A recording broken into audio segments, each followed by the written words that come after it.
Honors Geometry students, welcome back to part 2 of the Circles series, hosted by Mr. Sirky. Here's what we're going to do. We are on problem 1. I know I kind of spaced out the problems a little more on the screen here to give me more room to write. This is the first problem on the second page of your notes, okay? So you can find here it says, again, we're going to be referring to our vocabulary a lot in this session here. It says given circle P is tangent. Now we haven't talked about that word tangent yet. Okay, so you should have read through this, but let's quickly go ahead and refresh it. Remember the tangent of a circle here. If I can find it, here we go. It's this vocab word right here. The tangent of a circle is a line that intersects a circle in exactly one point. Okay, so go back to our problem.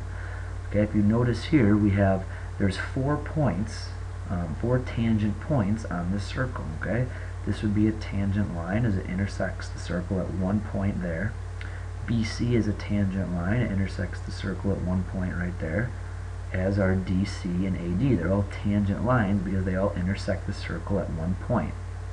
Okay, now it gives us some pieces of information here, so let's go ahead and write those down. It says AB is 22. Okay.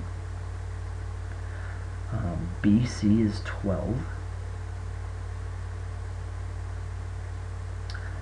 DC is 15. Okay. Then it tells us let AQ, right here, let AQ equal X. And it wants us to find AD, this entire segment. Okay.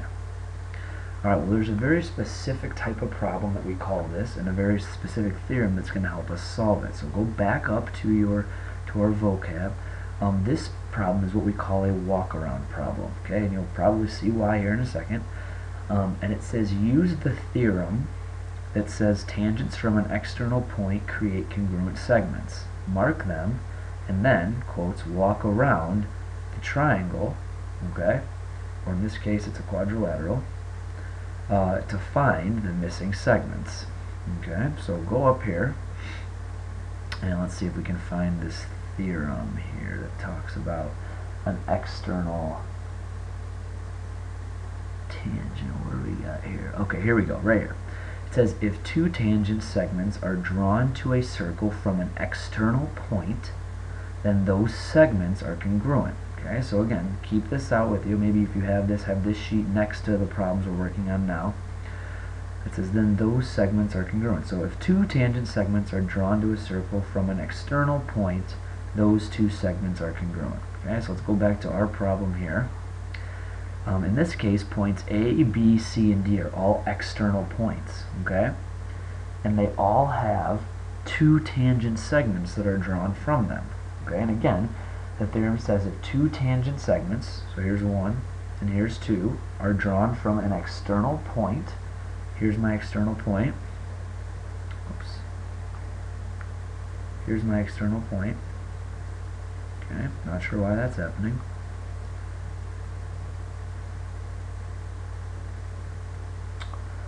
Then those 2 segments are congruent. So what that means is that these 2 segments are the same right here. Okay. And again, B's our external point, so there's a tangent segment, there's a tangent segment. So that means that this little small piece would be congruent to this little small piece. Okay. Now let's go to external point C. Okay, there's a tangent segment that intersects the circle, and there's a tangent segment. So that means that these 2 would be the same. These 2 segments are the same. Again, notice we're walking around the quadrilateral. Okay, and then lastly, let's go to external point D. Notice we have a tangent segment from D to Q and a tangent segment from D to the tangent point on this side. So those 2 are the same as well. Okay, so we're going to mark all of our congruent parts. Okay, so now let's see what we know. Alright, well again, let's start at point A where we started. Okay. Well, if I know that this is X, and these 2 are the same, I know I'm going to call this X as well. Okay. And if this is X, and I know this whole side is 22, that means from B to my tangent point here would have to be what, Jason? Nice. 22 minus x. You are right. 22 minus x. Good. Right, because if the whole thing's 22 and I know this is x, then this would have to be 22 minus x. Okay, now, just like we walked around the problem originally, we're going to walk around the quadrilateral again. So if this is 22 minus x, okay, then I know that this part here has to be 22 minus x as well. Okay, because these two are the same. So if this is 22 minus x, then that has to be 22 minus x. Alright? Now, here's where we get really crazy. If this is 22 minus x, and I know that this entire thing is 12, okay, then doesn't that mean that this part right here from the tangent point to C has to be 12 minus this segment? So basically 12 minus 22 minus x. Okay? So again, remember this whole thing is 12. I know this is 22 minus x. So then this part from here to here has to be 12 minus 22 minus x. Now it's important that you put 22 minus x in parentheses. Distribute your negative.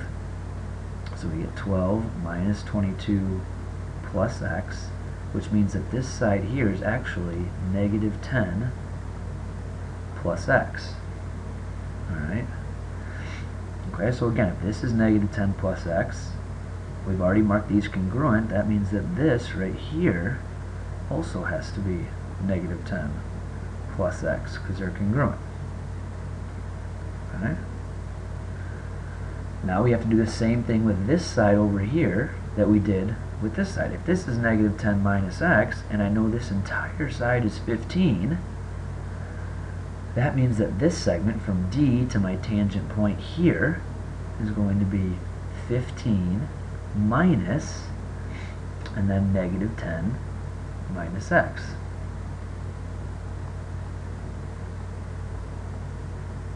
So if I go ahead and distribute my negative, I know that this part here is going to be 15 plus 10 plus x, which is going to give me 25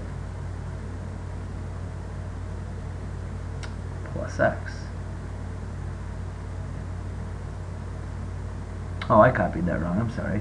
This is negative 10 plus x, negative 10 plus x. Why did I write negative 10 minus x? That was dumb. Okay, so cross that off.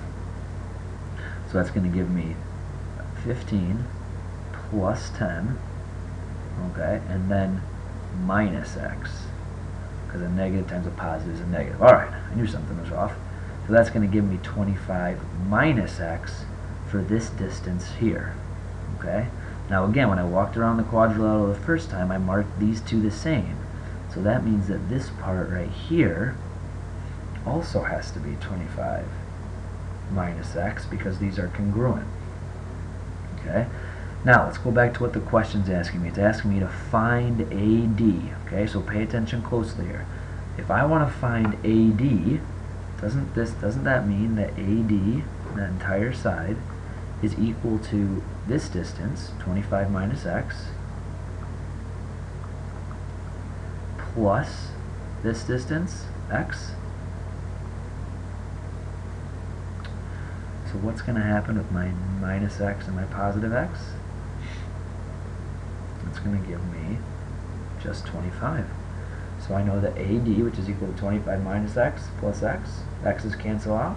My answer is just going to be 25. Okay, so this is what we call a walk-around problem. Okay, what? Ah, there we go. Okay, I was like, what the heck happened? Walk-around problem. Okay, awesome. Questions? All right. Let's go on to the next problem. Alright, let's go up here. Here we go. Now we got 3 circles. Okay? So it says given circles A, B, C are tangent with each other. So what the heck does that mean if they're tangent with each other? Okay, so let's go back up to our vocab page. Where does it talk about tangent circles? Right here, which I know you guys know this by now because you've already read it. Right? Right? Okay. So it says tangent circles are circles that are touching each other in a single point. okay? Single point. So if we go back to our page, I have tangent circles here, wherever I am. There we go. So that means that each of these circles, okay, they only touch each other at one point. Now it says find the radii of all three circles, and it gives me a couple pieces of information. Okay, it says AB, so this entire segment here is equal to 8. BC, so this entire segment here is equal to 13. And then it says AC, so this entire segment here is equal to 11. Okay, now I have to go ahead and solve. Alright, so what the heck, how am I going to do this? Alright, so let's take a second and look at this. Well, it wants me to find the radii of all three circles. Okay, so we have to start somewhere. I don't know the radii of any of the circles, okay? So let's just start in circle B here. And I'm going to call the radii of circle B x. Okay, so both of those radii I'm going to put x because they're the same, because they're both radii. Now, if I know that this entire segment is 8, okay, and I know this is x, and that means the distance of this radii is going to be 8 minus x. Okay? And that means the distance of this radii over here is also going to be 8 minus x. Okay, do you see that? And then if I look at the radii for the smallest circle, circle C, let's draw an arrow for that one, I know this entire segment is going to be 13, so it's going to be 13 minus x. Okay, so now how do we go about solving this? Well, you can really solve this a few different ways. What I'm going to do is I'm just going to look at, oops, the 13 minus x should go here and there. So those are both radii of circle C. I'm just going to look at this at segment AC here. I know segment AC is equal to 11. Alright, so what does that mean? Well, that means that 8 minus x plus 13 minus x has to equal 11. So do 8 minus x plus 13 minus x is equal to 11. And now I can go ahead and solve for x. So combine your like terms. I'm going to get 21 minus 2x is equal to 11. And now we can go ahead and solve. Negative 2x is equal to negative 10. So that's going to tell me that x is equal to 5. Okay? Now again, the question doesn't say solve for x. We're partially done, but it says find the radii of all three circles.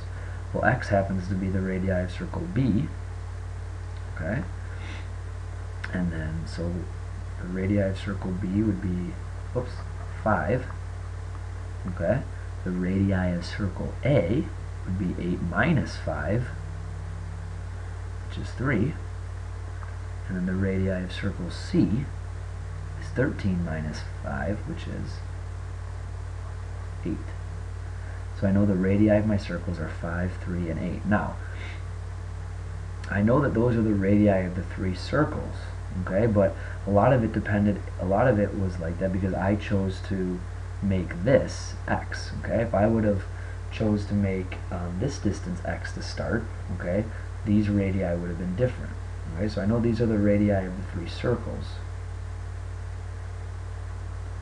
but I don't necessarily know which one is which.